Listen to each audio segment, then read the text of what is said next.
Looking at you, right? Right. Hi, today is Tuesday, November the 13th. I'm here at an interview. We're looking forward to interviewing Mr. Mikial Newberry.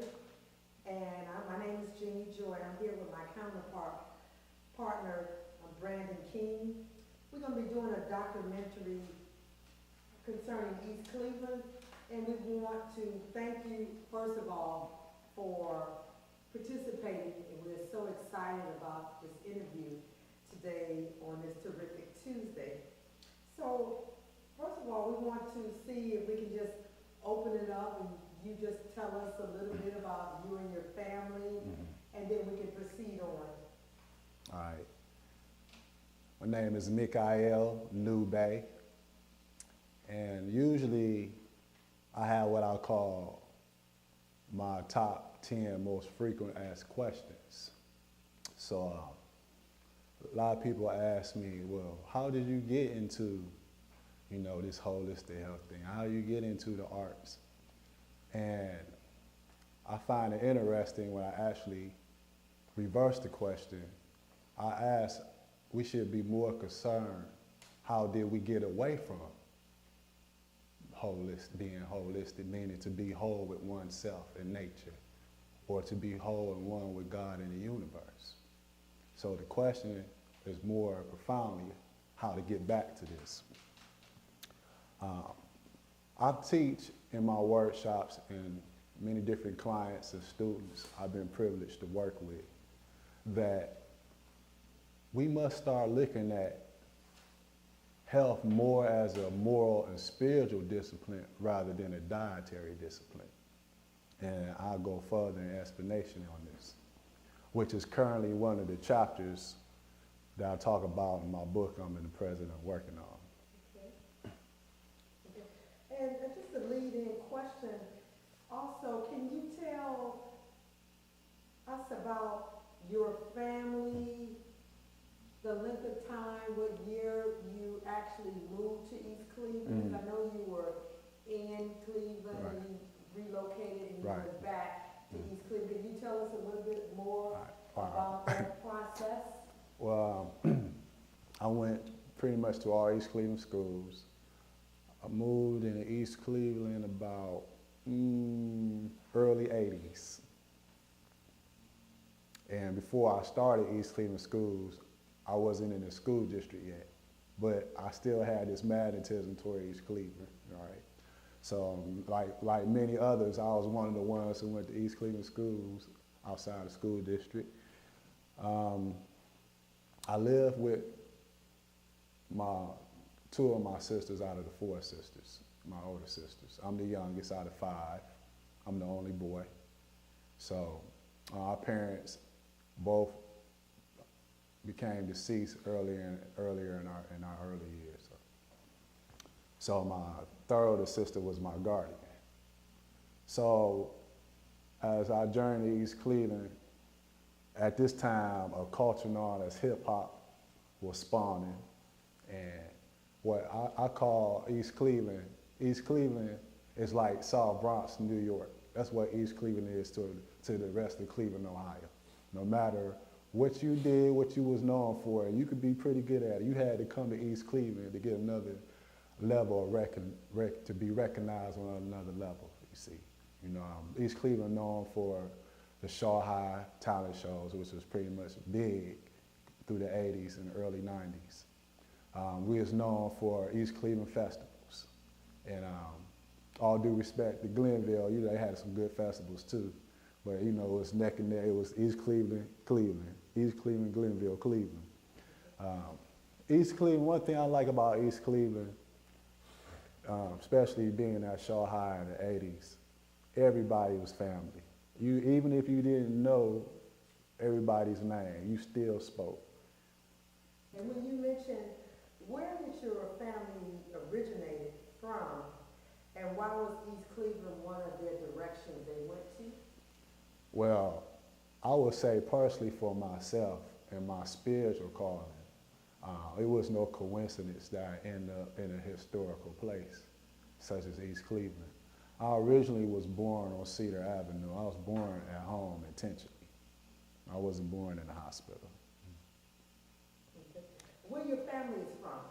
My family is from, my father's side of family is from the South. Okay. Some of my mother's side as well, but my mother's side more so up north, so we talking about Kentucky and Atlanta and Cleveland. So your parents met here? Yes, met in Cleveland. Okay. And you have, how many other siblings? I have 4. 4 siblings. And were they all together and moved to East Cleveland? All together? of us live in East Cleveland. Okay. So what are your brothers and sisters doing now? Well, I have basically one is retired. One is retired, and both of them are retired. Okay. And I guess they just enjoy the rest of their life how they see fit to do so. Okay. You know, so. And what age were you when you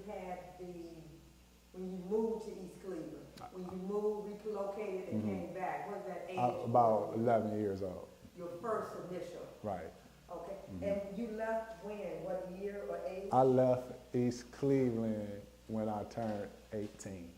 18. Okay. Was that by choice? Yeah, that's by choice. Okay. And you moved back to East Cleveland at what age? I moved back to East Cleveland around 21.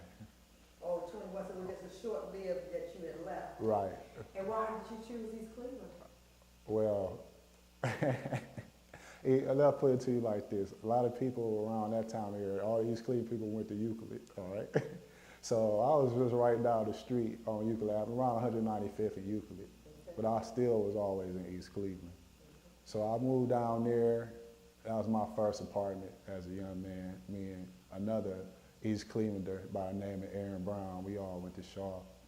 And we moved down there. That was our first apartment together. Okay. So after some work situations changed, moved back to East Cleveland. You know. So. And the rest of your family, siblings, were still there? Right. Okay. Okay. Let's lead to the next question.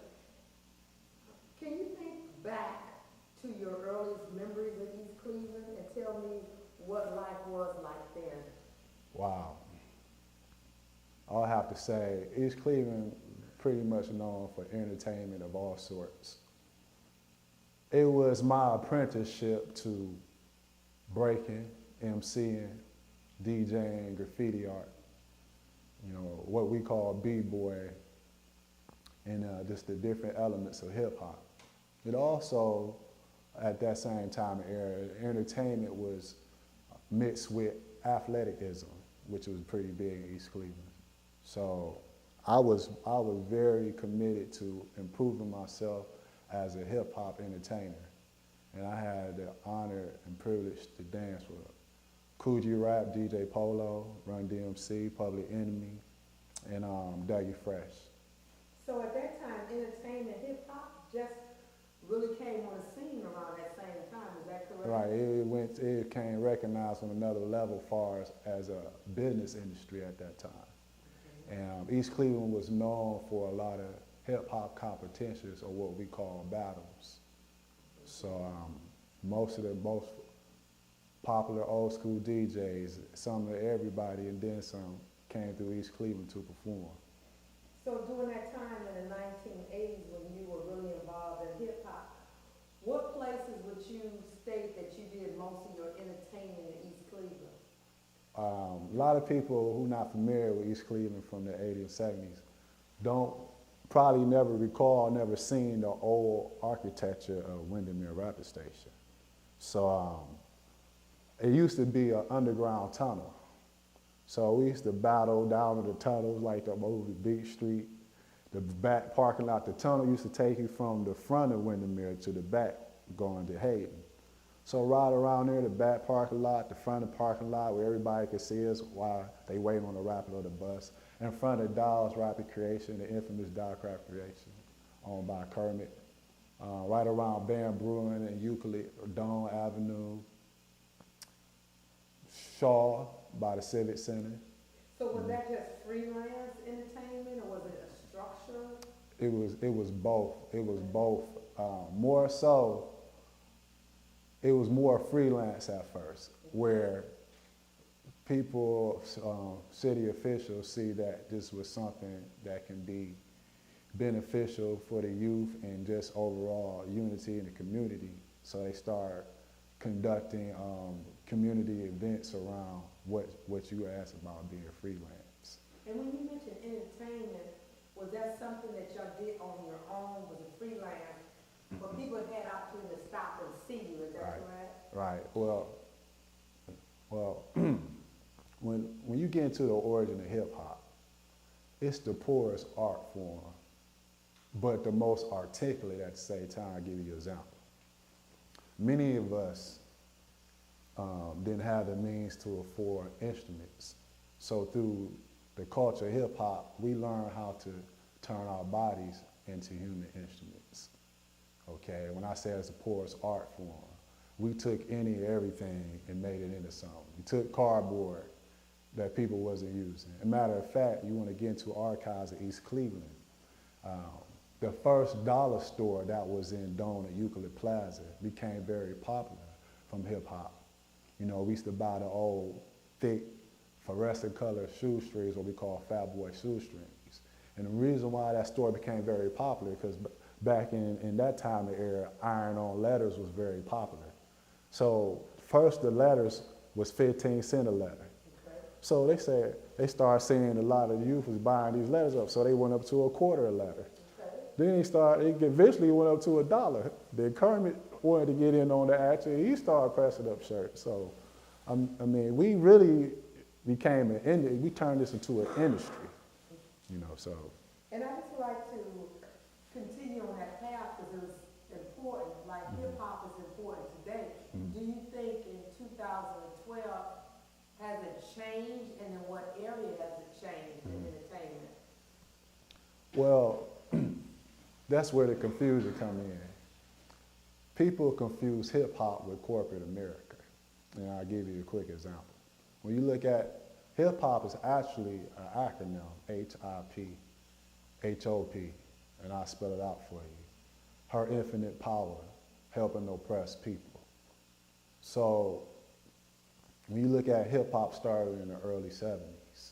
In some areas, you know, the origin of hip hop in New York, it was considered illegal to actually dance. Because, you know, certain laws, certain states, when you get into what's called the revised code of rioting, you know, if it's 2 or more people, you consider it a threat. So when you look at the history of prejudice or racism, you see 3 or more people of African descent together, even if they're in harmony, it was considered a threat at one time. So that's where it was considered illegal in certain states. But in East Cleveland, we pretty much didn't have that problem. And I'm glad you brought that part of it out because our youth need to know how and what we did when you didn't have any money. Right. But you still had a good time. That's right. Right. And other than that, I want to lead to the next question. What are your fondest memories of East Cleveland? Well, let me narrow that down. There's many. I like the unity of overall the people in the city. My memory, what reinforces my memories today is that Shaw High itself is known as one of the biggest schools, no matter what class you come from. You could be from the 60s, class of the 70s, 80s, 90s. We big time on the internet. You got Shaw High down south now, Shaw High West Coast, Shaw High East Coast. So I would pretty much say the energy, the unity of the whole community. Everybody know everybody. So you had also mentioned and continue, and I feel the passion. You had a lot of unity. That means people came together. What was your definition of unity that they had then that they don't have now? One of the things that most stick out in my mind immediately is I mentioned earlier about everybody had to come to East Cleveland to be recognized on another level. Well, one thing I like about what hip hop did for different communities as a whole, you had your sport rivalries with Collinwood, Glenville, and Collinwood, Glenville school district is so close to East Cleveland. I mean, it's walking distance practically, borderline. And overall, we all got along. I could wear my shawl jacket in Cleveland Heights, West Side, but because of my popularity with hip hop, which other principles was demonstrated, peace, love, and having unity and fun. That's some of the principles of hip hop. We wasn't caught up into the school rivalry. You had a few people here and there that had some personal issues, but overall, hip hop allowed all these different neighborhoods to come together. That's right. Do you think now, if you have any kids, if you can expound on, or your family members that are younger, do you think they experience the same cry of the unity? Oh, no. Get together? No, this a total different time and era. Okay. And see, the children you speaking of in this generation now is actually the children of those who I personally went to school with at one point. We was in the school the same time and era in life. So what you seeing now, this younger generation, is the absolute total lack of knowledge of self. And on a political level, on a social, moral, and spiritual level, this is the result of what you see today. And you see this across the border in other states of the union as well. When you say lack of self, can you explain to us? When you understand the term synergy, synergy means no individual part is greater than the whole. So that means all things are one. When we disconnect ourselves from whatever we refer to as the Most High and in the universe meaning one, we continue to debase ourselves on multiple levels. And all these things make up the self, which is singular. Okay. When we start separating ourselves from the oneness of everything, we lose ourselves. And truly to know yourself, you must study all these things that you're connected to. Do you think that with the younger people now being more in technology age and being so selfish and not know themselves, does that have an effect on the thinking process and what they're doing now? I wouldn't necessarily contribute to the technology age because all this technology is created by us. Okay. So it's more rather that we lack guidance and instruction on the value of life. We lack, as I call in my book, the parentless parents are having children. You see, so my experience going back to East Cleveland, teaching now about holistic health and teaching martial arts, I've come to find out that many children don't eat. They have no guardian at home to govern their activity. They just out and about, and I'm actually quoting what they tell me. So with them having no guidance in the home, because I can remember when my parents had kids at a young age, but then you had grandma and them was around, and you still had that unity. So correct me if I'm wrong, do you think now with women live and they're being out of the household and children raising their self now, that they lack in certain things that they don't know? So now we're seeing the effects of it. Would you agree? Yes, but when we get into why the guard is not in the household, that opens up another whole subject matter. And this is really a compliment to females, but it's also the truth. I've been around females all my life, and I've been blessed to have done so. And it was one thing to be out the house. In fact, 89% of the households in Cleveland are single parent.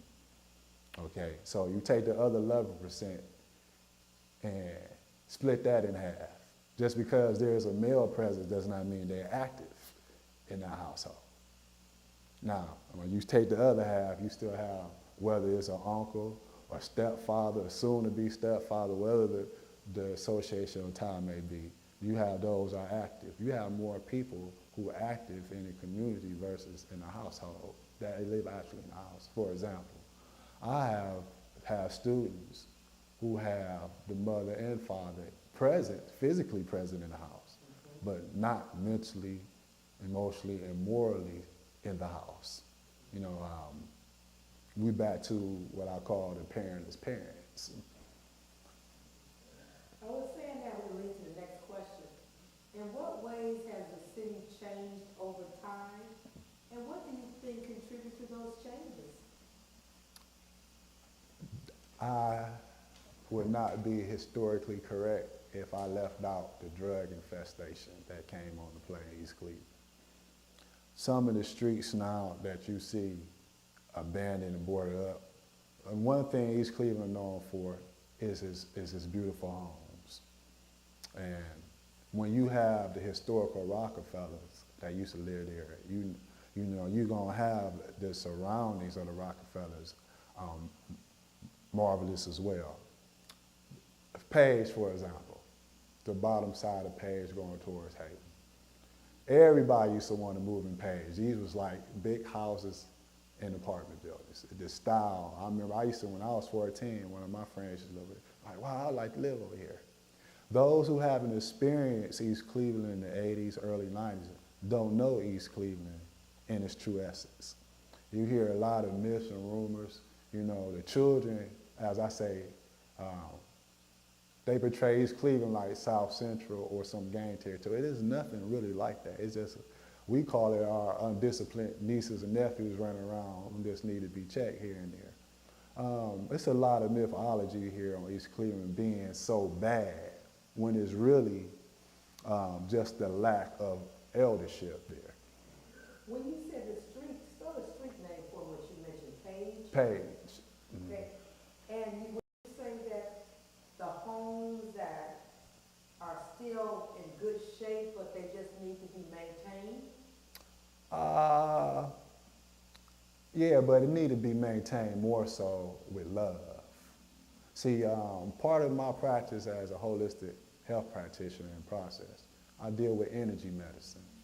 And a house is not truly clean until it's energetically clean, for example. You can go to a beautiful home in appearance, but you say it's bad energy here. So we want to get into the energetic essence of all things, the energetic makeup of things, person, places, and things. Are you teaching now in East Cleveland at this point? Not currently. There's some discussion going on for me to come back and do a program there, more so in the churches.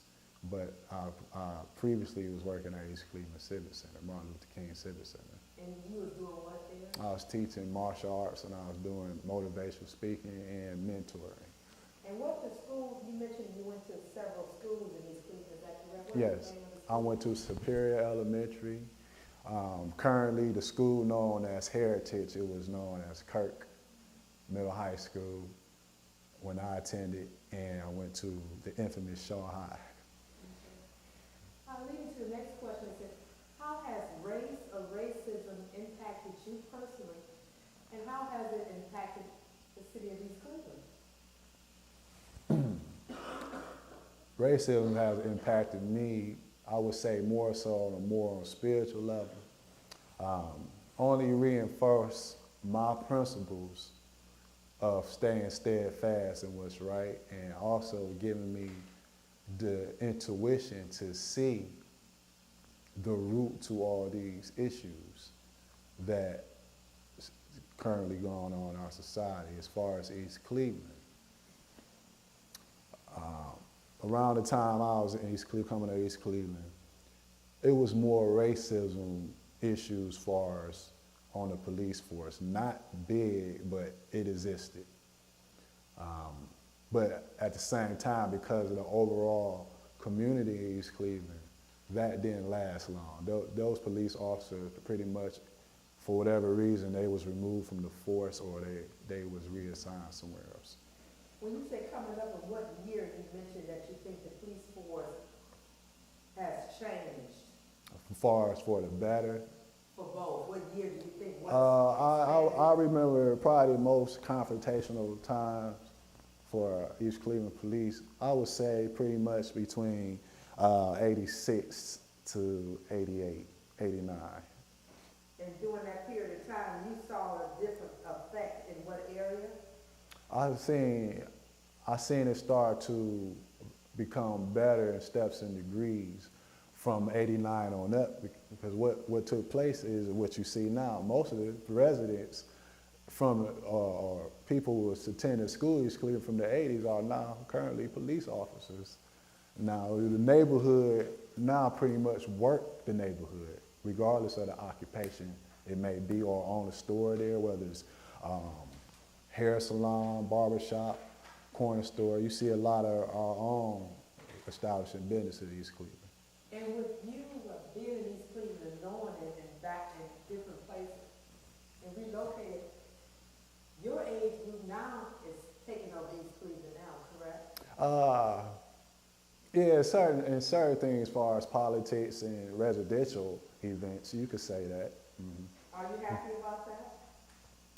Yes, you know, besides things that can be improved, of course, you know, another thing I love about East Cleveland is our reunions. We always stay in touch, no matter how far some people move. Some people literally have moved way across the country.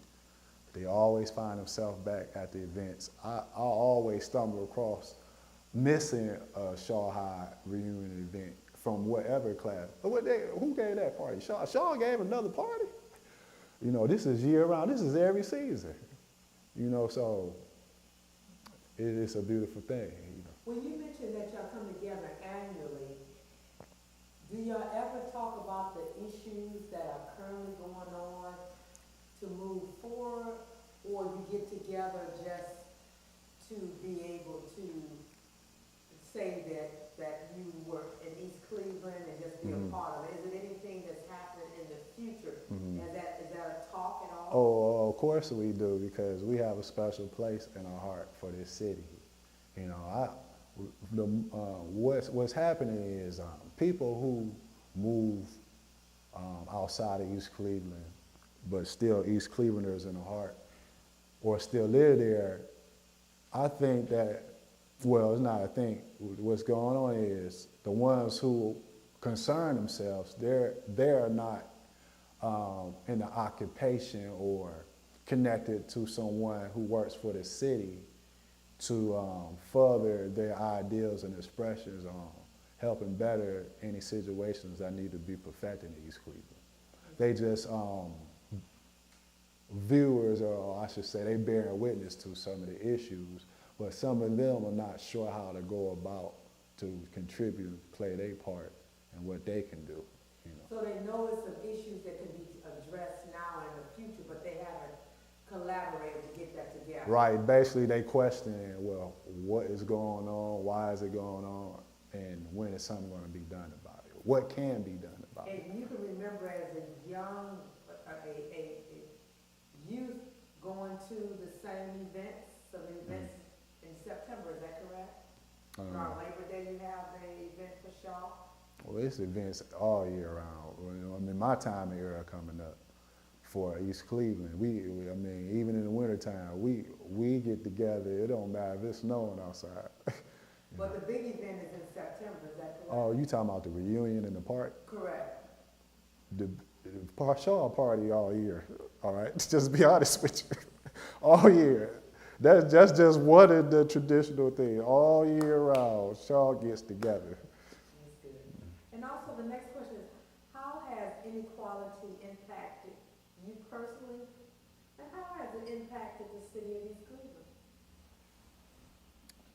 Me personally, I appreciate it because it keeps me connected to some of the personal experience that contribute to everything I'm doing today. You know, I feel I run into people, even if we don't remember each other's name, we still close and we know each other. It reminds me of why I stayed on my path. Okay. You know, my importance as a servant, as a humanitarian. So that's what, on a personal level, what it means to me, far as community as a whole. And with the impact of East Cleveland, how has that impacted East Cleveland and inequality? It reinforces a love that has not disappeared, but this same love needs to come back and nurture the East Cleveland of today. So let me be clear on that.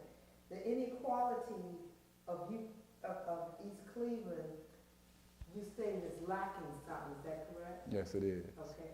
And it's lacking what? It's lacking things more on a moral and spiritual level. Example? Well, you want to, it's a difference between when you say the word neighborhood and hood. Okay. All right. A neighborhood is where you have a collective group of people that work together, do things together, seek to maintain peace and harmony together by any means. When you hear this term hood, that means everybody for themselves, everybody disconnected from one another. You know, the survival of the fittest, which is more of a carnal nature, worldly nature, than a more spiritual nature. Okay. The next one, can you recollect a memory of an incident when you fought for something in East Cleveland as a collective whole? Wow.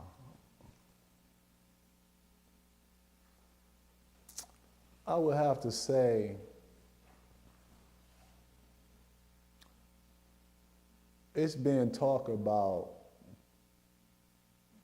certain issues with the remake and tearing down of Shaw without rebuilding it at one point in time.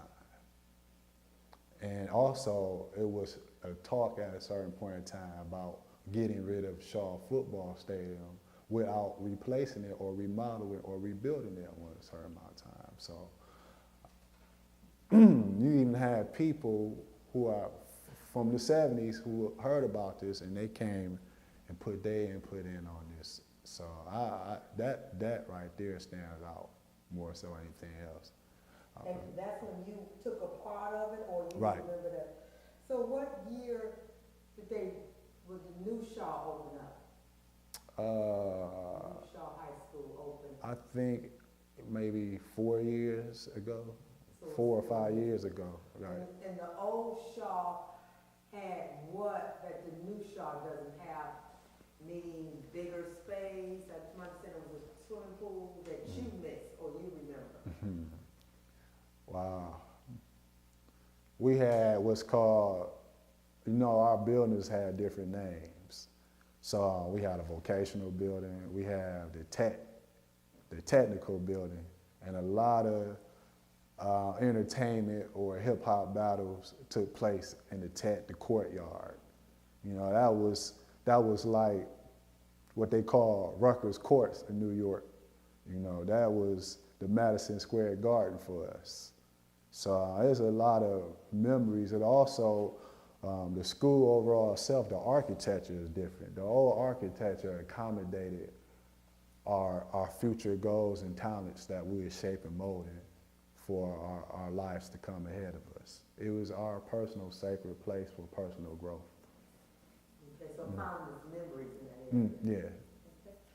The next, how has the surrounding institutions or cities impacted East Cleveland, good or bad? How have they the surrounding areas? I would say one of the things East Cleveland is used in a lot of marketing as far as open community events. So, of course, I would say more so real estate had an impact on East Cleveland with the rebuilding of Windermere Rapid Station being connected to what's known as the Health Line and the history of Cleveland Clinic Universal Circle here, running all the way from public square to East Cleveland. It's a lot of history as far as the health and wellness field. So East Cleveland plays a part in that. A lot of people don't know. I'll go on air to say this. A lot of people think the city of East Cleveland is broke, but I've come to find out that once you have the essence and presence of the Rockefeller, that East Cleveland has never been so much poor. Probably is more of a spiritual issue more than economical. There's some political issues that need to be perfected in East Cleveland. And I think people looking at the image of East Cleveland, that is a smokescreen. I would say that when we get the right people in office that's sincere about East Cleveland, you will see an improvement take place.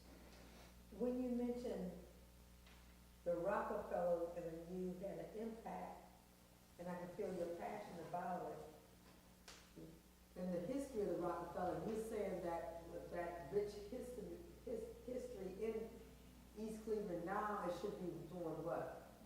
Well, to get into this subject matter, I'll just say that there is a middleman, an entity that is the key right now to better East Cleveland, and at the same time, they can hinder and slow down progress of East Cleveland.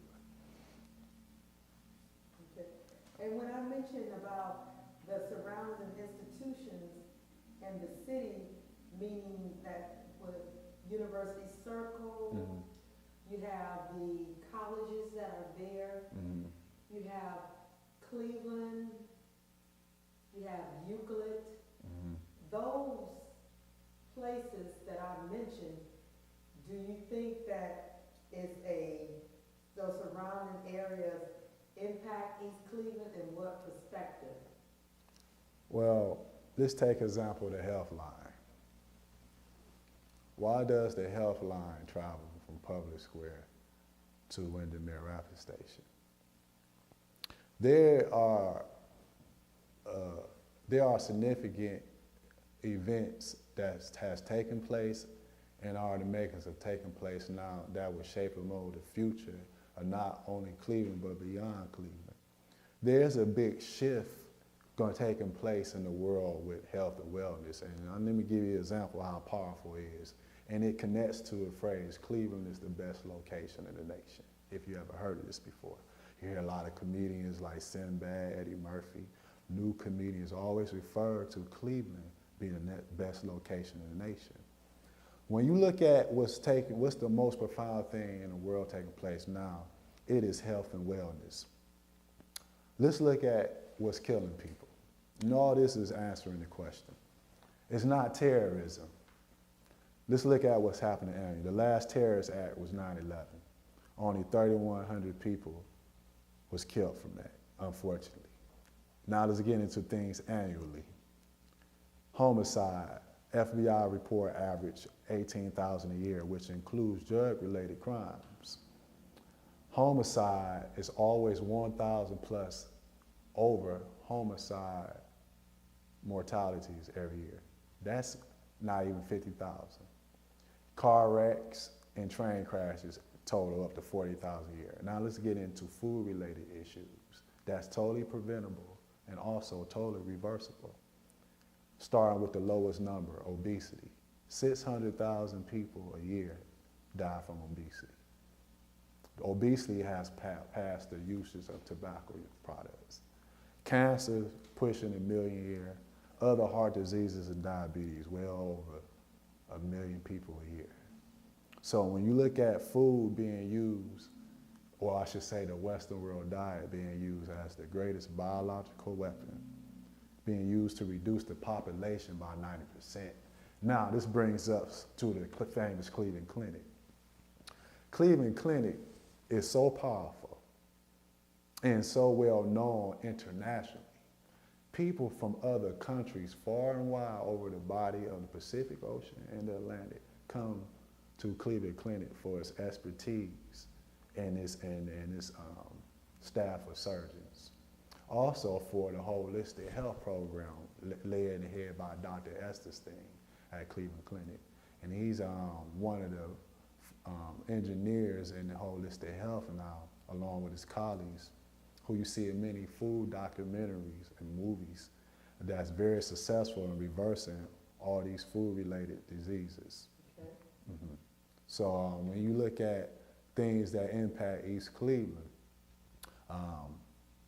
those families like Rockefeller and their associates, all of them have a big part in this reshaping and molding the new Cleveland connected to East Cleveland today. Lead to the next one. Let's do it.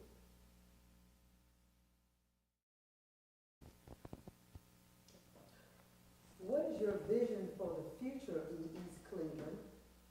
And tell me about some major issues that needs to be addressed in order to better your neighborhood, community, and city. Well, this brings me back to what I mentioned earlier about the term synergy. No individual part is greater than the whole.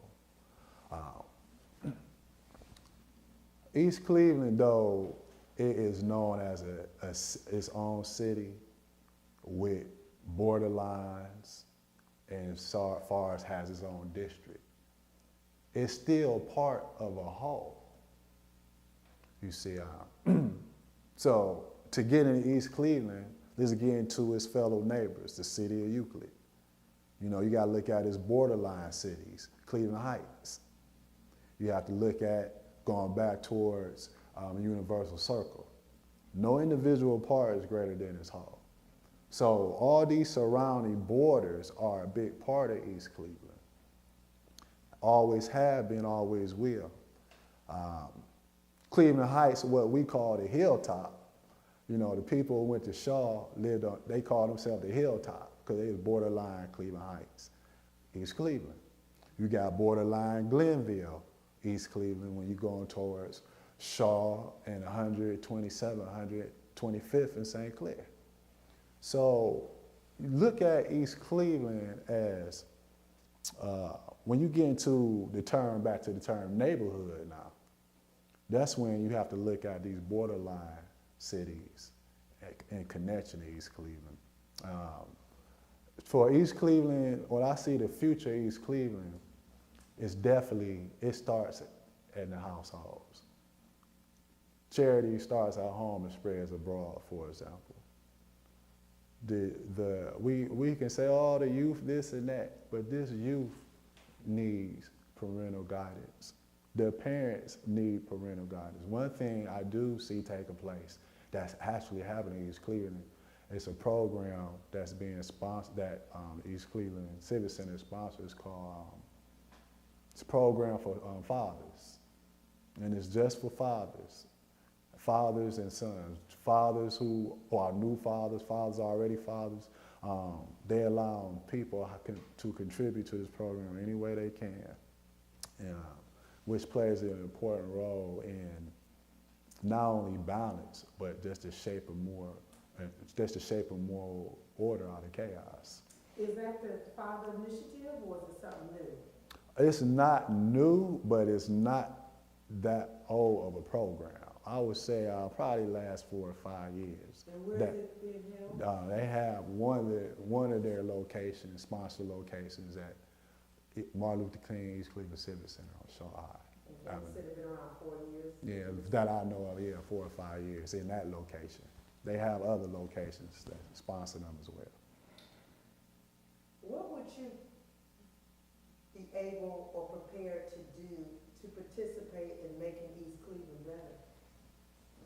I would definitely establish a holistic health and wellness program, and I'll tell you why.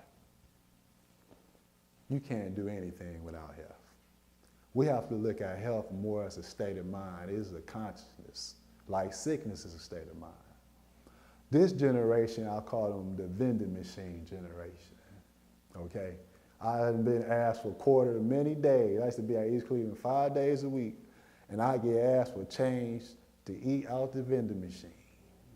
You know, we have not been taught what the purpose of eating is. Therefore, by default, we don't know the true source of food that we need to eat.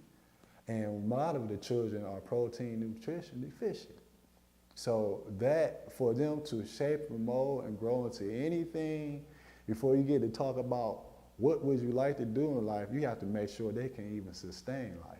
So I would definitely set up a health and wellness program. And if doing that, what would be your first small, say, piece to get people to know about health and wellness? I would set up, basically I set up a workshop with following workshops, and it would have the basic but profound introduction to what health is. See, you can't, it's hard to establish something for yourself and you don't know what it is. It's very evident as a nation we don't know what it is because it's absent. In my book, I call University Hospital, Cleveland Clinic, the #1 timeshare vacation area in America. You know, we live in the hospitals now. We live for the hospitals now.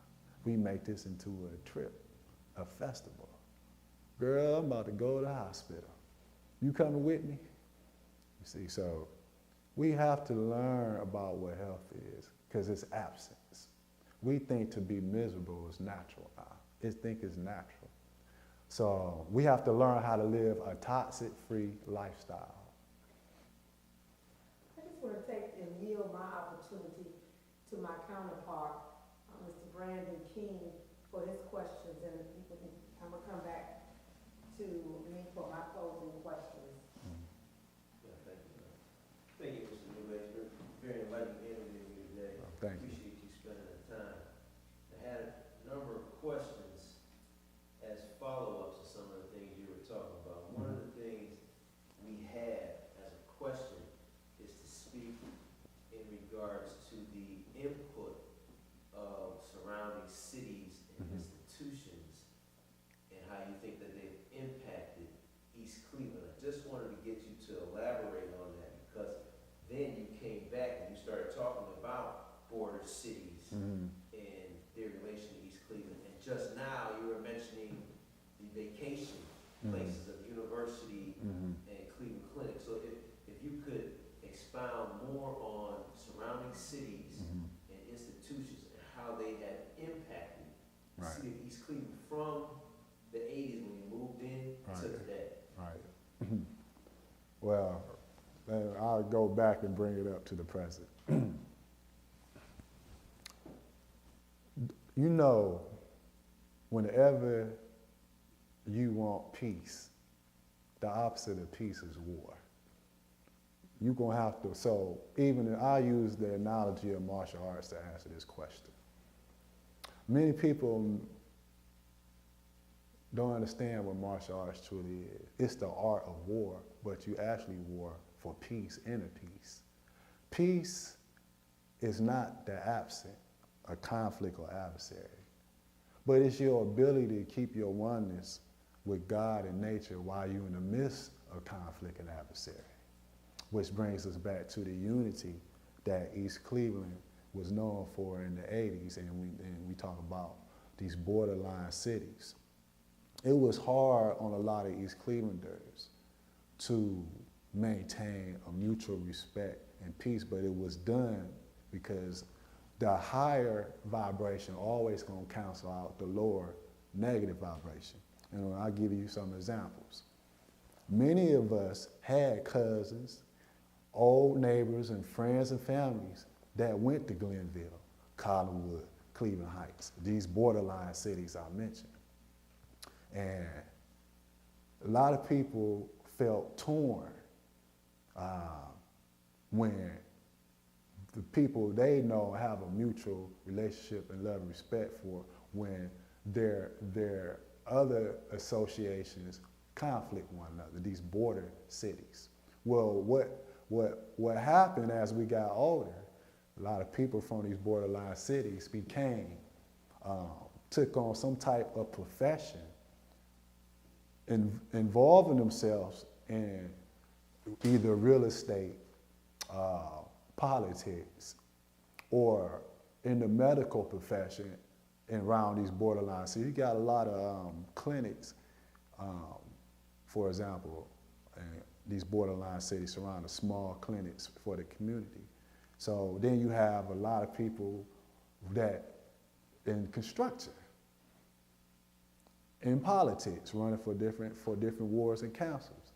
Not because we been part of the old rivalries and also shared the love of olden times of East Cleveland and borderline cities. We more so know what's needed than anybody else. We live this, we walk this, we ate this, we inhale, exhale this. We had bowel movements with these cities and unresolved issues that became present issues.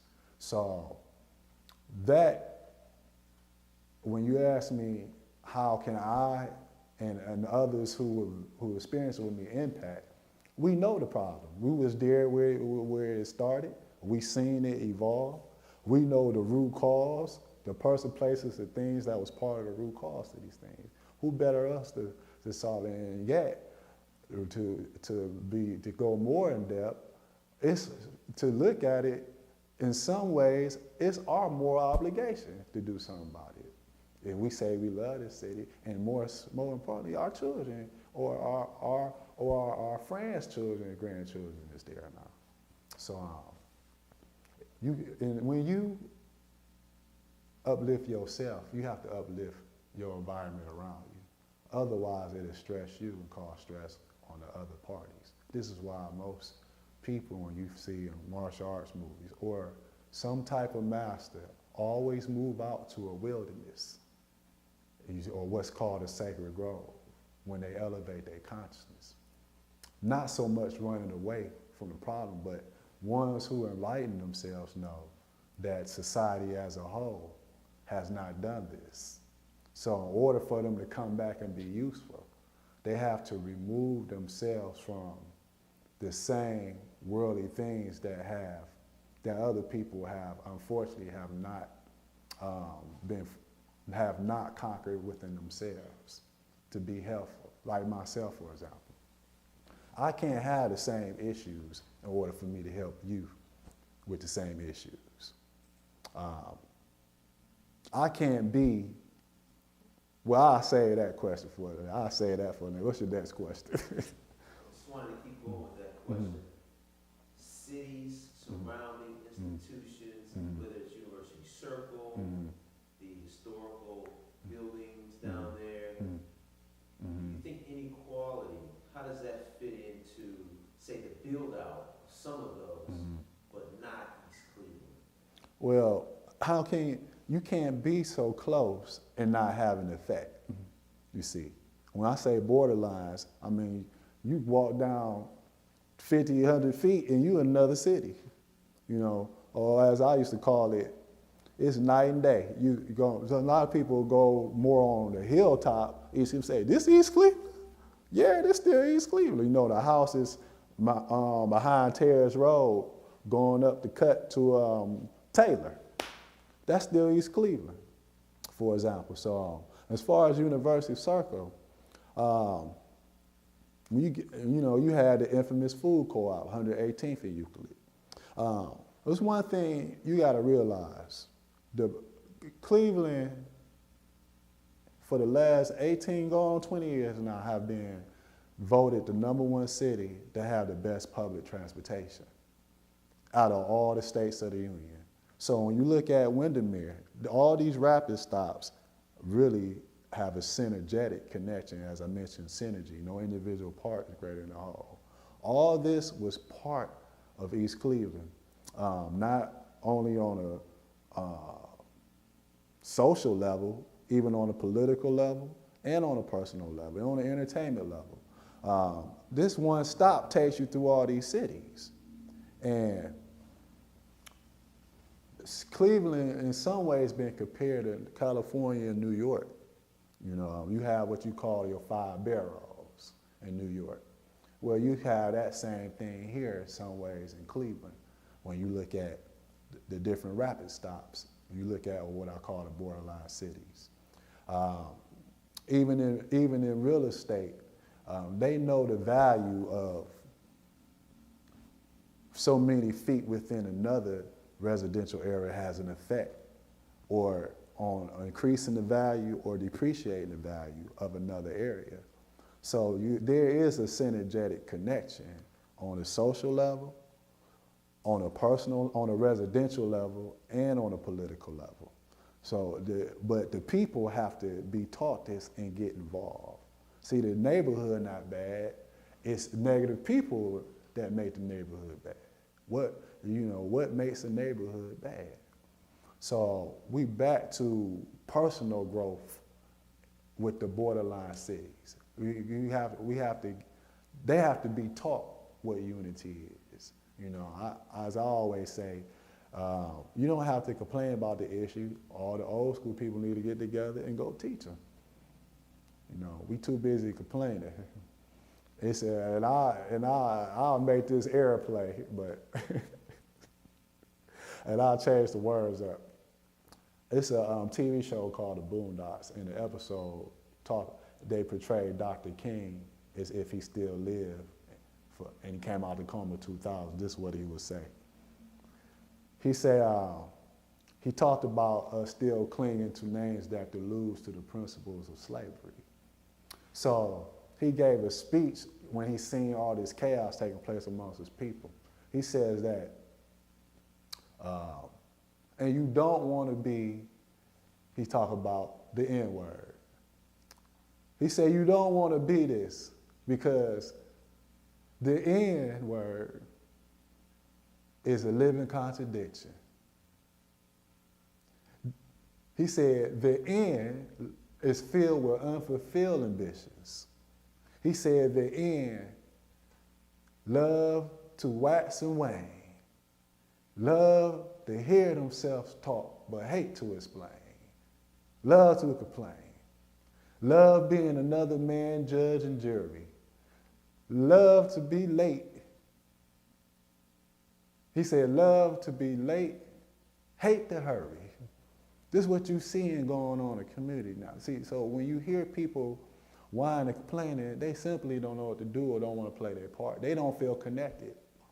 But what you do easily affect me. And since we're talking about East Cleveland, for those who don't know, East Cleveland has been the #1 city in Cuyahoga County with the highest rate in sexual predators. And why is that?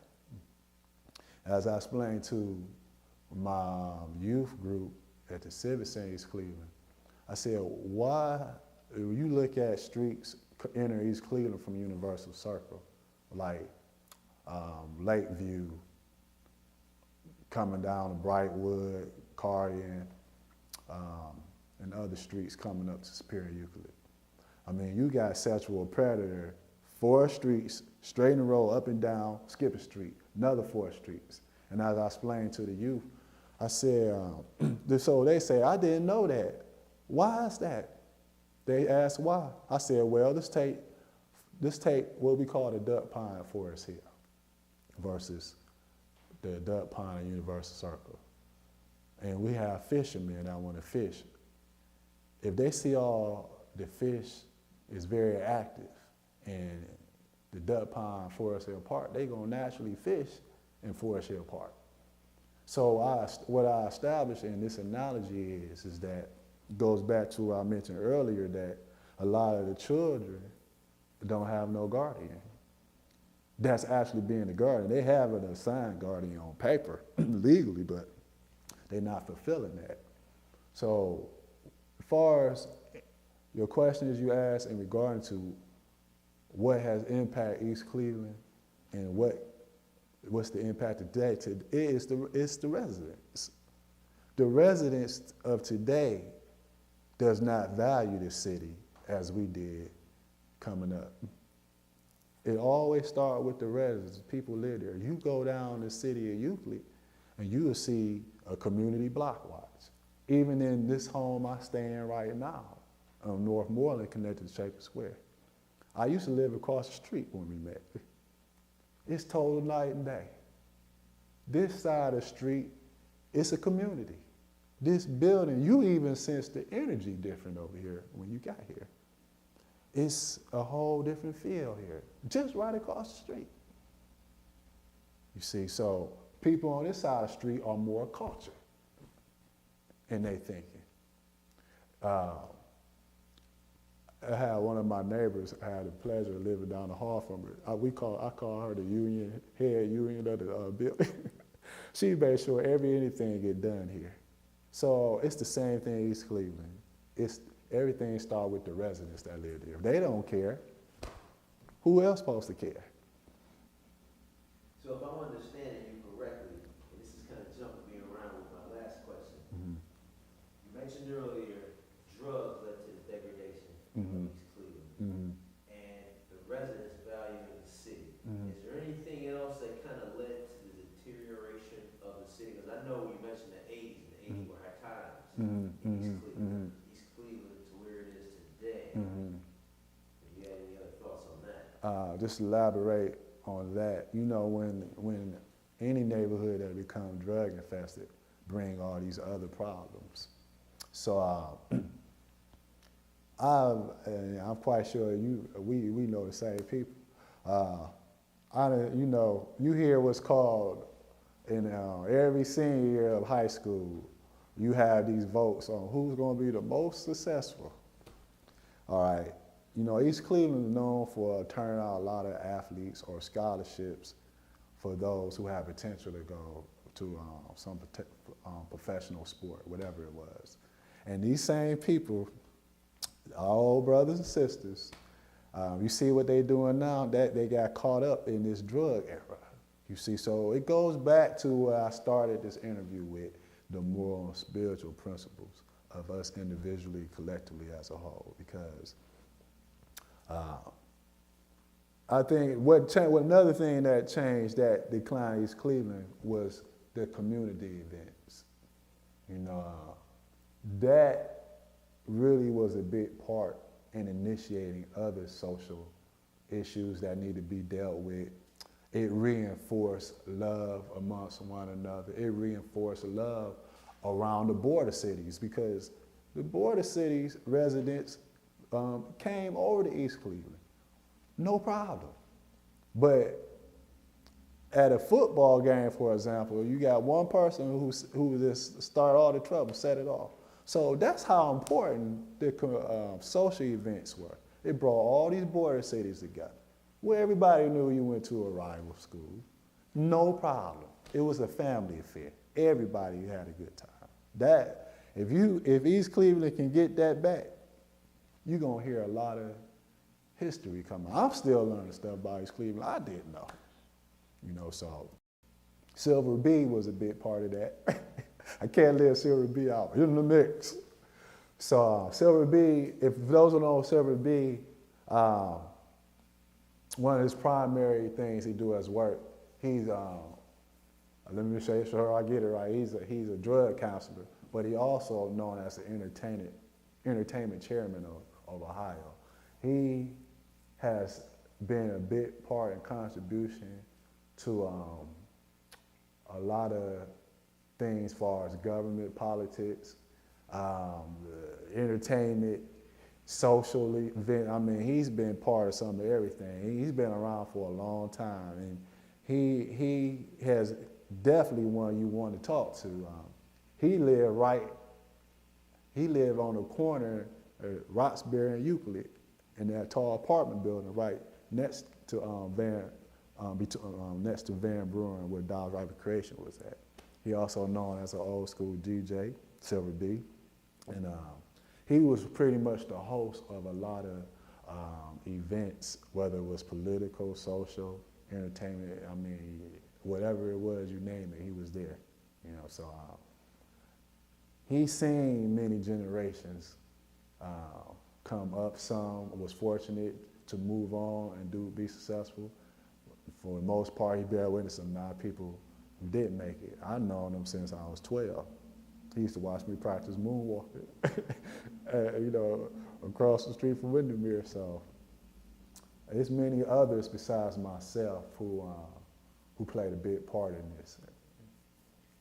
It's interesting you brought up Silver B, because when you started talking about breakdancing Mm-hmm. and old school ballet, Right. And at the festival, first person I thought of was Silver. He was responsible That's right. for making a lot of those things Mhm, happen. mhm. And remember AJ Fox Mm-hmm. and all of the dance Yeah, offs? right. They was counting boys, Mm-hmm. right? Mm-hmm. Beautiful time. Mm-hmm. My last question, and I'm waiting on you to follow up on this. All right. And you kind of was holding out on us because you started, but then you stopped. It's almost like you didn't want to break us all the way off. Right, right. But you talked about racism. Right. It being the root to a lot of issues. Mhm. Racism and inequality shaping Right. and molding you. Mhm. Now, if you could, we All here. right, We all got right. all day. All right. Here's some revelations for my people of African descent. What is one of the main things that we cry about for 7 generations here in the United States? What is one of the most, or when I say top 10 frequent made statements or concerns or complaints? Us not being recognized, and there's a reason for this, moral, spiritually, and legally. And these things will come out in this time and abroad because this is the era of revelations we live in now. Revelations meaning to be revealed and known. This age is known as the age of Aquarius. This is the age of information, meaning this is the age of revelation. Through revelations come much information. But one of our people's problems, which is very profound, is we don't know who we are. More profoundly, we don't even care. See, it's not a problem with finding out who you are.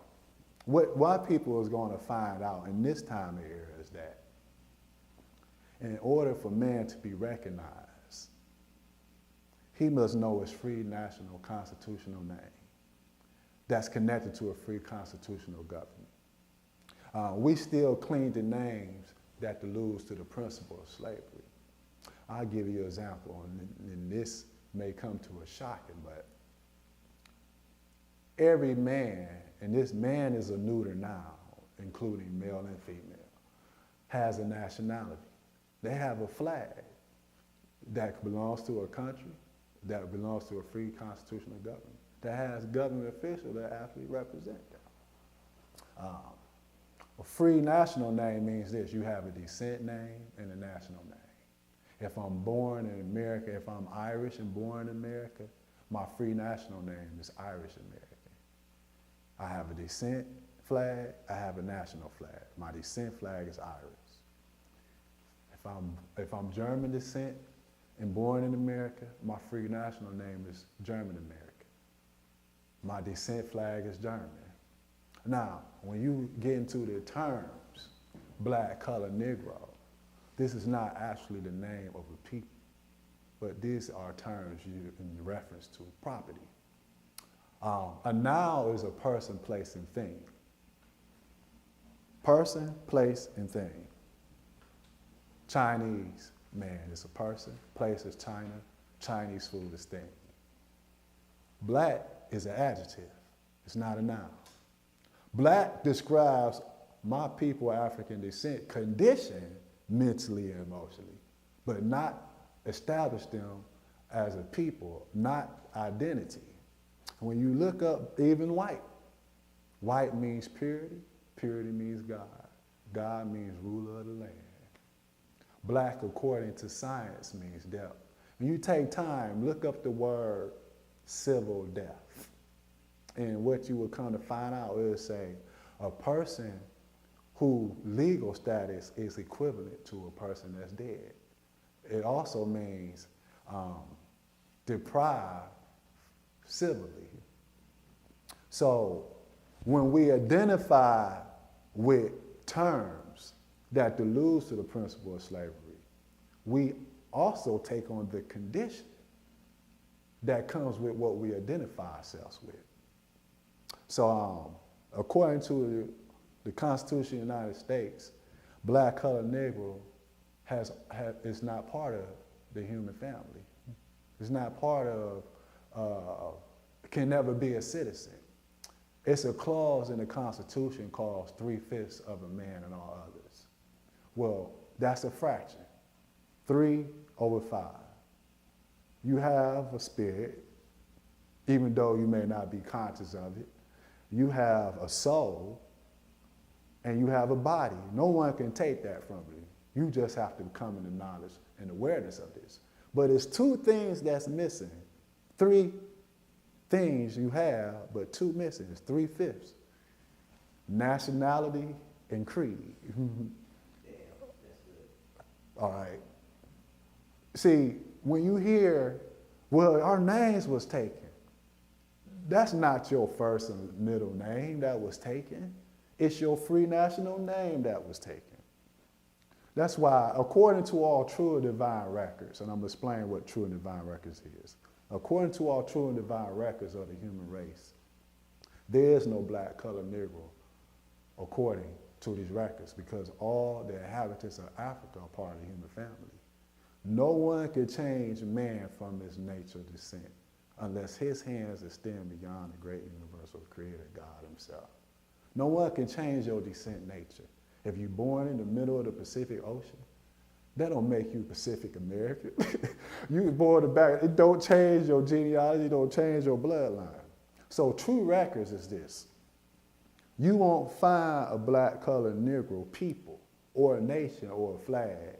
True records is all peace treaties, past, present, and future. All constitutions or any constitutional government.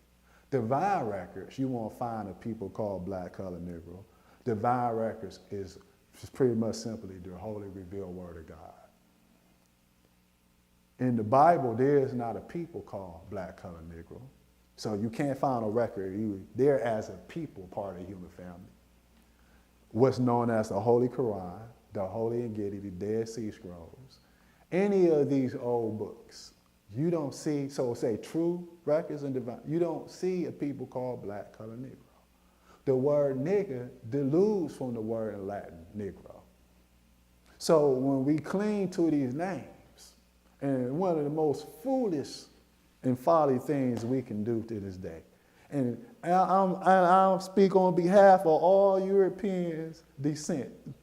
They want to know, why do we get mad? Why do you get mad if we say this N-word and y'all call this each other every day?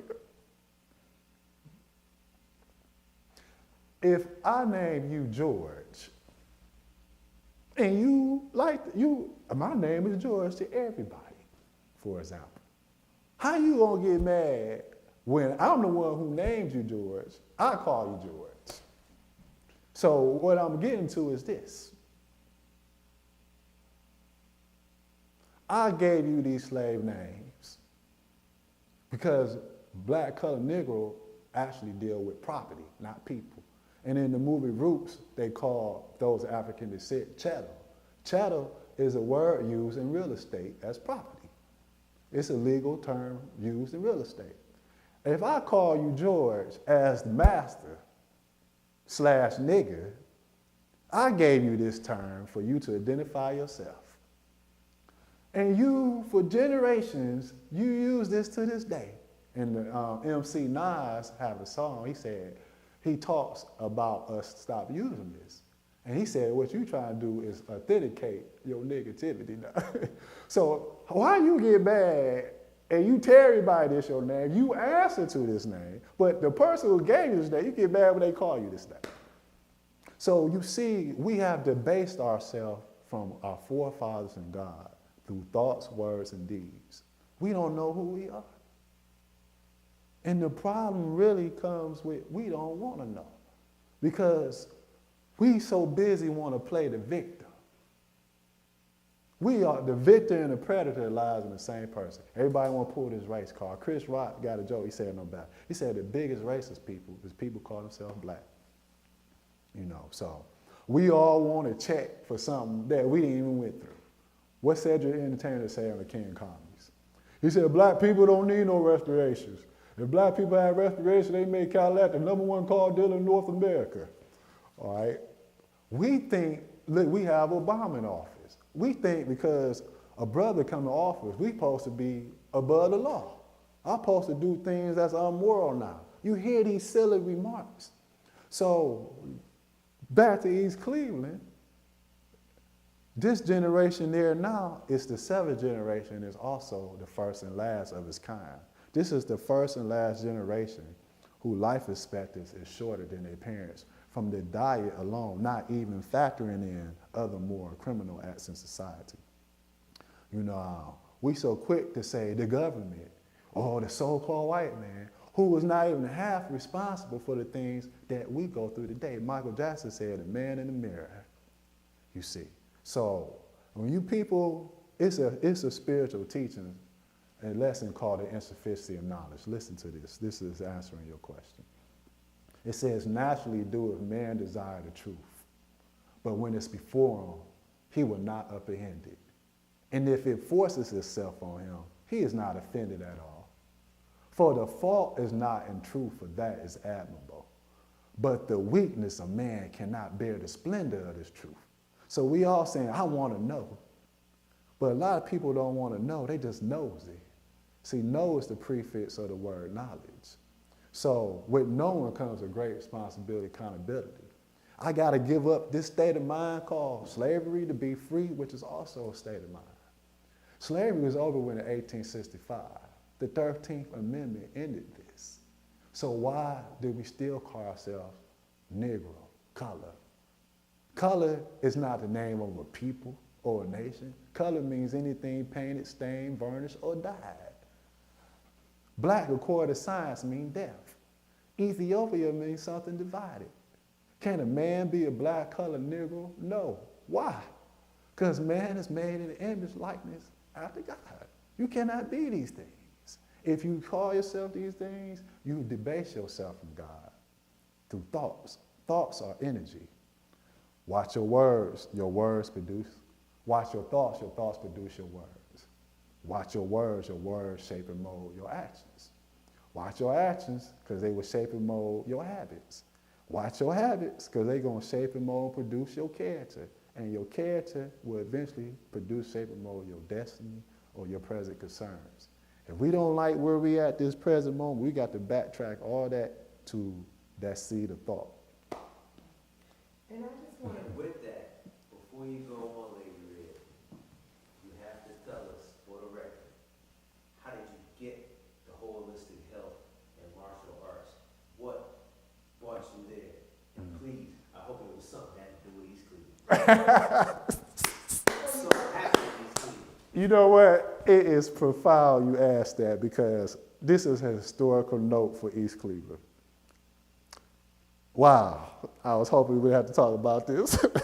before you get started, in your closing remarks, we're going to have that to be your closing remarks. Okay, Let me ask my question. all right. You do your historical closing remarks on Mr. King's answer. Okay, And then if you have any pictures for us to take, then we'll do that. all right. So while still fresh in your mind, look into the camera and let us know your closing remarks on the historical question from East Cleveland to now. All right, hold on. I'm answering the question that Brandon just asked me.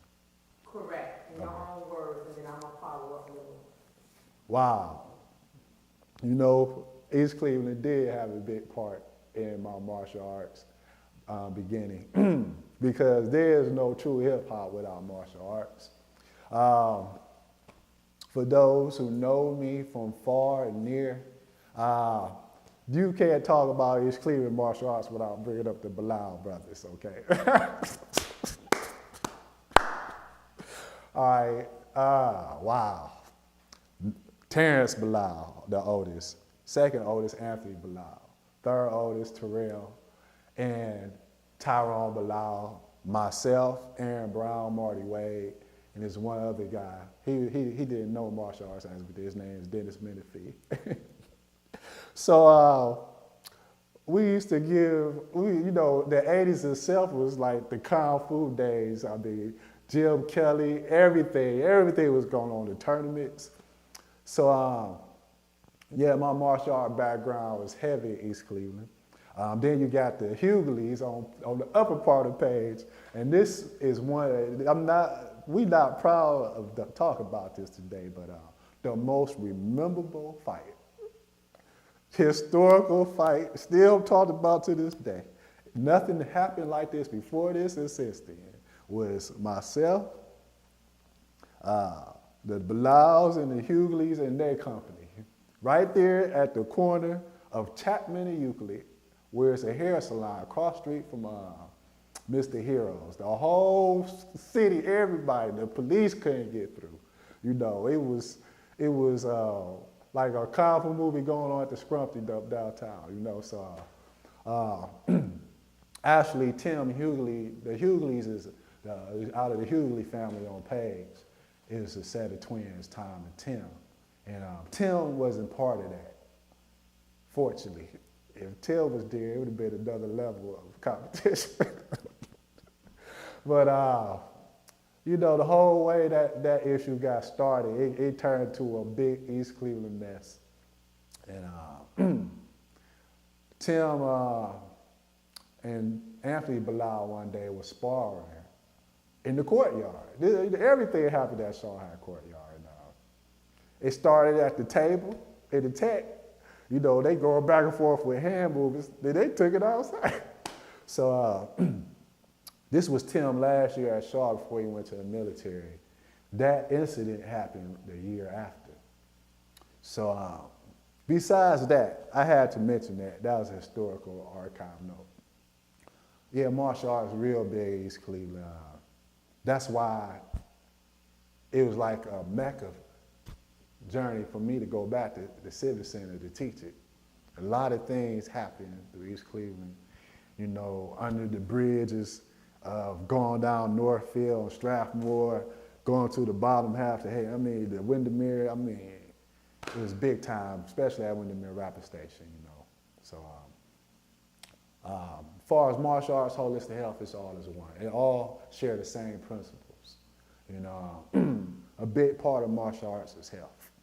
To truly be a well-rounded martial artist, you cannot live a Western world lifestyle, which is a toxic lifestyle. You look at any martial art movie, you don't see these issues of sickness and health with martial arts. It don't exist, you know. When you talk about the art of war, we talking about protecting yourself against your own foolishness and folly, against your own lower self. You know, your immune system is the military of the body, for example. It's your Army, Navy, Air Force, and Marine. So once you deactivate that, you pretty much subject yourself to all chronic illness and diseases. Stress comes from a weakened immune system, you know. And it's two nervous systems that's very important, play a big part in your life. Parasympathetic nervous system and sympathetic nervous system. The parasympathetic nervous system is one of the first nervous systems developed when a child is born, or conceived. What is the environment of a newborn child like? Serene, peaceful, and quiet. The sympathetic nervous system is the opposite. It's what's called your fear, flee, and flight mode. Oh, I ain't got time for this. Oh, I ain't got time for that. Always, you know, just irritable, discomfort, or some type of pain. Well, that derives out of a weakened immune system. And 70% of your immune system is in your colon. And you hear this phrase, all death and diseases start in the colon. So if a person constantly affirming their stress, many people don't know what stress is, but they affirm this every day. You only supposed to use 2 minutes out of a 24-hour period of your sympathetic nervous system, where we in this 24/7. Then you wonder why we are dying from stress-associated diseases as well as stress, which is 97-point+ factor in killing people here in the United States. So the Western world lifestyle and diet is very toxic and deadly. And martial arts, being part of the holistic health, combats against that. It reestablishes order within your inner being and teach you how to eat to live. My question's for you, but I have 3 questions. My first question, when you mentioned concerning and you elaborated on health and eating, what would you, look into the camera, and I know that you mentioned this, especially our young people, what would be the 3 basics you would say and mention to them that they need to start today? What homework would you give them for the basic of eating? Well, when we speak of eating, you have 2 major components. You have food for thought and food that we consume to sustain the functions of the human body. We have to, I would tell the children, they have to learn the purpose of eating. They have to learn, how to build a healthy relationship with food. See, people here in the Western world, who lives a Western world lifestyle, are in a better relationship with food. Anytime you find out that something is not only killing you, but many generations, and you can't walk away from that, you have developed a chemical dependency. You are an addict. You can't point at those who use street illegal drugs anymore. Because right now in the state of Ohio alone, there's 25,000 plus pending cases from people who die for prescribed and over-the-counter drugs, not street illegal drugs. Prescribed and over-the-counter drugs, for example, kill 10 times more than all the street illegal drugs put together. So this is important because the Surgeon General was asked a question, for example, by the media. He said, they asked him, what is the national threat of the United States today? He said, obesity, diabetes. That is the national threat. Michelle Obama gave records in her ABC exclusive interview. She said 60% of the military faculty, meaning all 4 branches, they spending more money than ever in the history of the United States to teach people how to eat. At one point in time, you couldn't be enlisted if you didn't have a certain health status. Now, you let anybody in. Look at the police force. So specifically, what would you tell the young people to do or not to do? I would start them with the basis of learning what health is, because we don't know. Okay. My other question is, you mentioned and giving props to Silver B, and you mentioned he actually started and still on the scene since the 70s, is that correct? Yes. Was he one of the ones who influenced you? Yes, I would say he influenced me more on a administrative and business level. You see, when you get into the history of hip hop, it was only originally 5 elements: breaking, MCing, DJing, beatboxing, and graffiti. Now, when hip hop started to expand, then it came into the other 4 elements: street fashion, street language. Now you see entertainers have their own clothesline. Then you got into trade and business and street entrepreneurism. Now we can own companies. We got record labels. Before we didn't even imagine that. And back in the hip hop era, at one point they thought it was a fad and it was going to go away. Is that correct? But it's its own universe now. Is that correct? It's always been its own culture. It's always been that. And you see, there's a difference between a true MC and a rapper, for example. The MC represents the consciousness of the people. An MC will recite rhymes to uplift his people, but a rapper will recite rhymes that's mostly illegal. The rapper represents corporate America. The rapper will say anything to make some money. They don't care if it's immoral. They will compromise morality and principles. They will compromise, they will sell their soul, you know. And when you mention this, this is my closing question, and we're going to get to some pictures or any materials that supported this wonderful interview. And before, when you talked about young people, what do you want to see in East Cleveland that young people can be doing today as a whole? Well, first thing comes first. They need mentoring and learning how to love and care for themselves. They need to learn this, and they're not going to learn, it's obvious they're not going to learn it from their households because it's missing there. You know, so they need, not know anybody can teach this. In order to teach man to be pure in the heart, that person must first be pure in the heart, word, and deed. The man that stands upon the corner of the path and points the way but does not go that way is just a pointer, and a block of wood can do the same, or a street sign. The true teacher or master treads the way on every span of ground. He leaves his footprints clearly cut, which all can be assured that he, their master, went that way. So the children need someone. In order truly to know something, you must be what you know.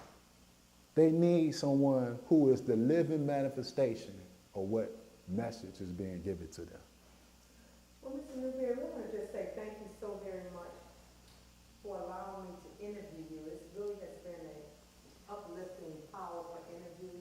All right, thank you. And I think that you brought out a lot of perspective that was not in our previous interview when you mentioned more about the health part of it and the hip hop part of it and the spiritual body, soul, and the health part of it. And I can say personally that I am very involved in health and food. I'm very conscious of it. And my counterpart, Mr. Brandon King, he is also conscious about it. So this has really been refreshing for both of us. All right. About how That's we good. feel. And I wanted the young people to know this because they need to know that still within us, and we're still young, Right. that we are health conscious about food, about the perspective, and we still look good Right, for that's our right, age. that's right. Okay? Because I'm 50-something, you 40-something. And I think it definitely needs to be known, so you brought a different perspective on it. So what I'm gonna do is have you to walk us through some of the things that you have Okay. to show us. And that will close out the interview. All right. And once again, it was very powerful and enlightening Oh, and thank you. enhancing for East Cleveland. And thank you once again, and we'll proceed on to the pictures or archives that you have for us. All right. Mike, we'll cut this off for a second. Well, I'll just Mike, and then we can, we can get into that. Take this one, right? I think it went well. Yeah, you know what I wanted to do? I should I wanted to write down certain questions for you to ask me, but We can do a part B once you at someplace else. When you teaching, okay. we can come and use that as a part B session. Is that something that can be done? Definitely. So when you ready, you call me. All right. We'll do a part B. All right. Let's see. You still want this chair back here? Should I? We can, it's up to you, whatever you want us to see, whatever you want to talk about. Let's see.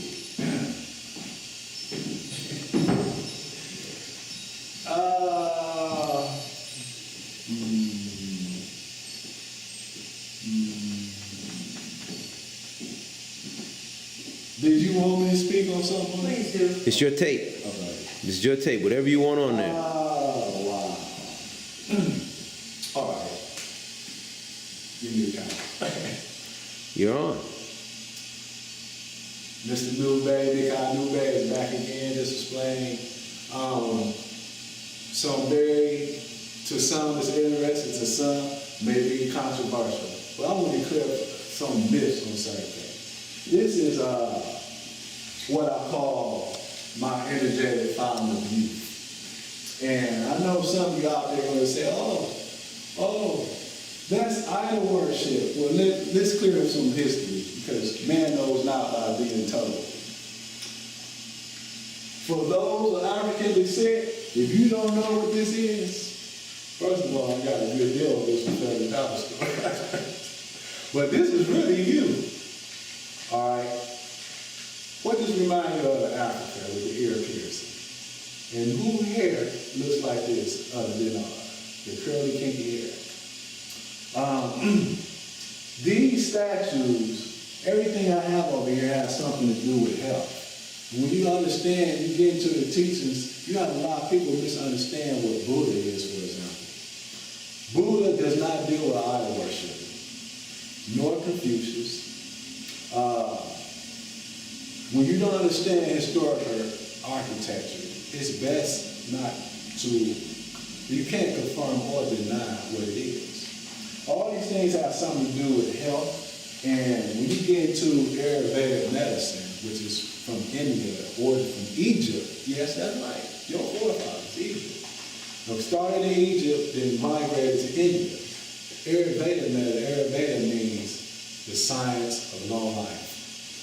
And these statues, for example, this one, these are different positions to improve the digestive system, to improve the respiratory system, to improve the kidney and liver, to improve the lymph node system. These are actually positions of yoga. Yoga is part of Ayurvedic medicine.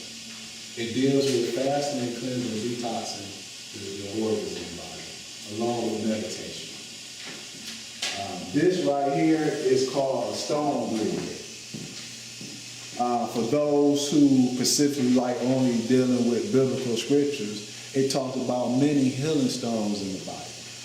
This just brings me back to what is the connection between food, God, and man. Well, when we talk about synergy, there's a synergetic connection between food, God, and man. This food, we know our body, also known as clay, in the book of Genesis, for example. We know our body is of the earth, the same elements of the earth. We have boron, selenium, iron, copper, all these elements are in your body, but they're also on the earth. So how did they get there? So we can't go up to a mountain, for example, and bite off a piece of zinc. Our body not designed to digest these rocky elements. So through God, divine plan, infinite wisdom called for plant life to spring from the soil that our bodies come from. So we are recycling the same synergy, these elements. If we do not have these elements, we eventually get sick, then we will eventually die. We cannot get protein nutrition from a decaying carcass. That's one of the most profound fears that's been taught by Western world lifestyle teaching. It's a historical fact that our eating habits come from slavery. True protein nutrition comes from plants. And also, consciousness is in plants. You are what you eat, whether it's negative or positive. If you eat death, you eventually kill yourself. You eat life, you preserve life. For example, you take a potato and put it on the table. It eventually, see, the roots will come out. It is a living entity, it's a spirit. But you put your fish, chicken, beef, pork, lamb on the table, it's going to continue to decay. Okay, so all these stones have the same synergetic healing power that food has. Now, we talk about plants. What is consciousness? When we are separated from all this, in terms where they say we lose consciousness, you can go for a while without eating and water, but not air. But air is more than the physical element and substance. It is connected to the divine in so many ways that's beyond finite thinking. And here's the proof of this. You're not just breathing in air. You breathing and inhaling it in. So when you say, if air gives me this consciousness, go even deeper. Where do air come from? Plants, trees. This is man's synergetic connection to nature. You can't get these things through an animal-based diet. If we did not know anything about plant-based foods or animal-based foods, All we have to do is just bear witness. Well, what's killing people? What's healing people? Why do people reverse cancer, diabetes? My clients is the testimonies of this. From changing from an animal-based diet to a plant-based diet. From changing from a toxic lifestyle to learn how to live a toxic-free lifestyle. So this energetic stationing is used for meditation. A lot of people misunderstand what meditation is. Even in medical law, the word meditation and medication is the same thing. All right. One thing heal means, the etymology of the word heal means spiritual soundness. So we'll come over here and finish this discussion. I'm still under construction here. Like John Witherspoon said, we got to coordinate. All right? I'm still coordinating. Okay.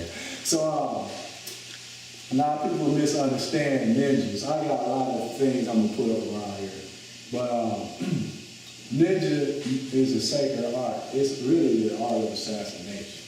But in terms of positivity and spiritual enlightenment, you learn how to assassinate the lower self that dwells in all men, man's carnal nature.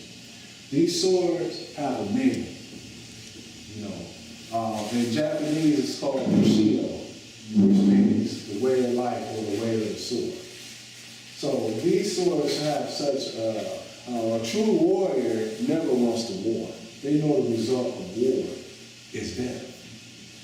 And they're willing to give their life a little sacrifice for a positive cause because they know they are not these bodies. We are spiritual beings having a human experience. People think it's the other way around. These pictures I use to create a visual, serene, I create a serene image in the person's mind. A lot of people come here, I use essential oils, and all these things affect you on a cellular level. I'll create a serene environment to tone down what I mentioned earlier, that sympathetic nervous system. When you get into the elements of Ayurvedic medicine, fire governing the digestive system, the liver, the gallbladder. That's what sympathetic nervous mode spawns. Stress can exist in the parasympathetic nervous system. That's why in Tai Chi, it's a meditative state. It tones down the sympathetic nervous mode, or fear, flight, and flee mode, and brings you back to that inner peace. You know, so our martial arts form are actually an encyclopedia of moves that's very sacred. It's a way that the teacher communicates to the student. And these moves have significant, intricate foot patterns that initiate healing properties in the body. To those who are not conscious, it may look, they don't understand what's going on when these movements are applied properly. But water, if you heard of the term feng shui, which is an ancient art from the East of establishing spiritual prosperity, cleaning out mental and emotional clutter in your life. So that's what I'm in the process of doing, feng shui in place. I also use this place for practice, and you deal with the elements of air and water when you feng shui. So these pictures always bring a common fact. I have my table set up in here, and I do a lot of energetic body work in this room. A lot of people hit the door and say it's good energy, they feel calm all of a sudden. You know, and I do that as well because people come in different states and conditions from this chaotic world, so I have to keep the place energy at a certain level, being an energy practitioner. So just to sum it up, this is the age of energy medicine is going to resurrect itself amongst the common people that is. But those who are part of certain sacred priesthoods and religious organizations that do teach this, it has never went anywhere. 80% of the world, for example, still use herbs for medicinal purposes. And these things, these ways of older times coming back to existence for them all. Is there any other questions? No, that's it. Very enlightening. I'd like to thank you for your Did I time. answer the question, finish that about the martial arts he's Cleveland? Or did you- What got you started in the martial arts? This is part of my spiritual calling. It's part of my spiritual disciplines. I always was drawn to things. Many people don't understand about past lives, but that means you don't understand about eternity. We are not these bodies. Man is not the body or the soul, he's the spirit part of God. So part means portion of the whole. There's no way you can have one lifetime. What have you learned in this state of mind called black, color, Negro in this one lifetime? How can you get back to the highest plane of spirit life without perfecting yourself in his flesh? Spirit man has to perfect himself in the flesh before he can elevate to these higher planes of spirit life. Well, we say to a child, oh, that's an old soul. Well, wait a minute, so you talking of past lives. Or you say things like soulmate. Well, if you say it's a soulmate, you got to know it's past lives. So you're talking about spiritual kindred versus biological. Even in law, family means love and affection, the reciprocation of love and affection between two or more people. Now, when you hear the term thicker than blood, thicker than water, where do we get this talk from? That don't mean nothing biologically speaking, because me and my sister have the same mother and father, don't have the same blood type. If they need some blood, I can't give them none of my blood, so what did that mean? We talking about your spiritual family versus your biological. Just because we share the same auntie and uncle don't make us family. If that's the case, the families never been broke up from slavery. It takes more than that to make family. So let's get back to moral and spiritual connection to make family. So I got martial arts. I always watching the movie since 11. I started at 12 officially. I've been teaching. I've been in it 30 years. Been teaching for 15. So this is a big part of who I am, and I just gotta keep it real with you. And this is a lesson to the youth who get a chance to watch this. If it wasn't for my spiritual disciplines, that's heavily martial arts, a big part of that, I'd be wanted for multiple homicides. I'd be a serial killer. Because I'm not going to sit in no jail. I'm going to get everybody on the list, who was spared through this spiritual discipline. So, and I'm glad, I got a chance to be part of many people's lives, make a great impact.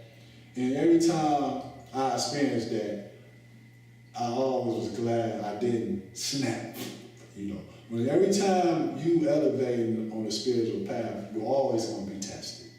Without a foe, a soldier never knows his strength. And through the exercise of thought, this strength must be developed. So you gotta have these foes. Even on a video game, every time you clear a board, each round will get higher and higher. So you must have these foes. And martial arts is really a state of mind. You're a mental warrior. Right. The thing that kills people most, you just walk away from it. You hit him like the X-Men, you hit him with your mind. You see, how he so cool with it? Now I'm telling you, I done hit guys verbally, but I'm teaching them to spend that time while they standing there acting a fool. I mean, with this slavery time, they just be acting a fool, saying all kind of, and I'm sitting there all cool and calm. He's not supposed to be acting like this. That scares them. And they say, oh, man, you crazy, man. They talk crazy, but they walk away. All right. Appreciate you.